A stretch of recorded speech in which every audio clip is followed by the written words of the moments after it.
आज आपण बघणार आहोत कोकणामध्ये बनवली जाणारी एक पारंपरिक ढोंडसची रेसिपी। तर तुम्ही म्हणाल काकडीचं ढोंडस पारंपरिक कसं काय असू शकतो? पण हो, ही कोकणामध्ये बनवली जाणारी तवसाची म्हणजेच काकडीचं ढोंडस। खूपच अप्रतिम असा हा ढोंडस बनतो। चला तर मग बघूयात ढोंडस कसं बनवायचं ते। तर इथे मी ही गावठी काकडी घेतलेली आहे। ऑगस्ट सप्टेंबर नंतर जेव्हा या काकड्या खूप जून होतात तेव्हा त्याला कोकणामध्ये तवसा असं म्हटलं जातं। आणि या जून झालेल्या काकड्या गणपतीच्या सुमारास आपल्याला बाजारामध्ये दिसायला सुरुवात होते। तर या काकडीपासून कोकणामध्ये एक ढोंडस बनवला जातो। कोकण गोवा या भागांमध्ये हा ढोंडस म्हणून खूपच प्रसिद्ध असा पदार्थ आहे। तर आता इथे काकडीचे असे दोन भाग केल्यानंतर जर काकडी जास्त जून असेल तर त्यामध्ये बिया खूप असतात, तर त्या बिया तुम्ही अशा पद्धतीने काढू शकता। आणि त्यानंतर आपण ही काकडी जी आहे ती किसून घेणार आहोत। काकडीला एक स्वतःचा जो स्वाद असतो तो त्याची चव जी असते त्या ढोंडसमध्ये उतरते आणि अप्रतिम असा हा ढोंडस बनतो। तर आता इथे काकडी किसून झालेली आहे। त्यानंतर गूळ आपल्याला लागणार आहे। इथे शेंगदाणे आपल्याला भाजून घ्यायचे आहेत।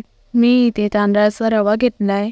त्यानंतर मिक्सरच्या भांड्यामध्ये अर्धा वाटी आपण त्यामध्ये खोबऱ्याचा किस घेतलाय, वेलची, अर्धा चमचा जिरे, पाव चमचा हळद आणि थोडंसं पाणी घालून मिक्सरला फिरवून घेऊ।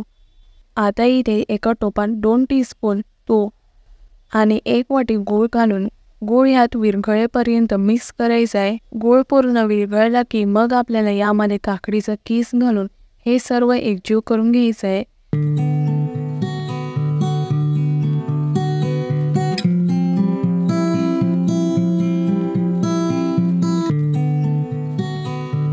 तर आता आपण इथे 1 वाटी मिक्सरला तयार केलेले वाटण घालणार आहे।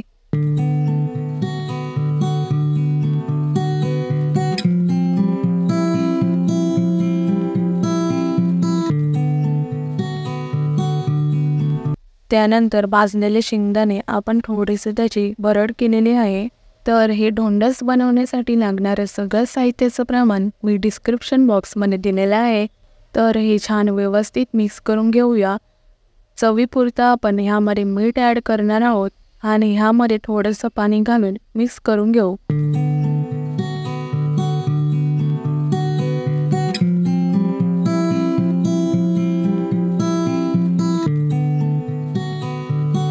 मी आता इथे याला उकळी आल्यावर तांदळाचा रवा घालून मिक्स करते।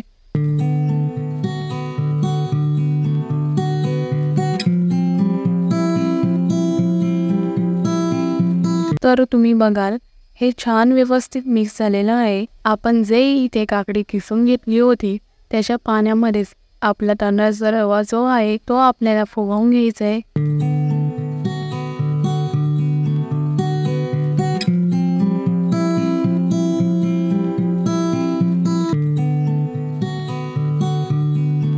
तर आता ह्यावर हळदीची पाने ठेवून यावर झाकण लावून मंद गॅसवरती 20 मिनिट हे शिजवू द्यायचं आहे।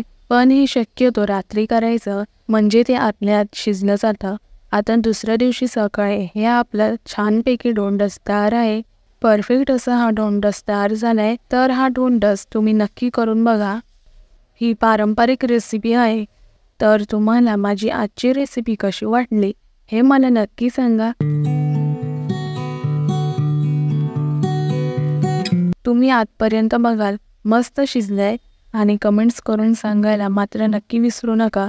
अशा काही पारंपरिक रेसिपीज असतात ज्या आपण आपल्या आईच्या आजीच्या हातच्या खाल्लेल्या असतात, पण ह्या रेसिपींची ओळख नवीन पिढीला पण व्हावी यासाठी माझा हा प्रयत्न। पुन्हा आपण भेटूया अशाच एका पारंपरिक रेसिपीसोबत।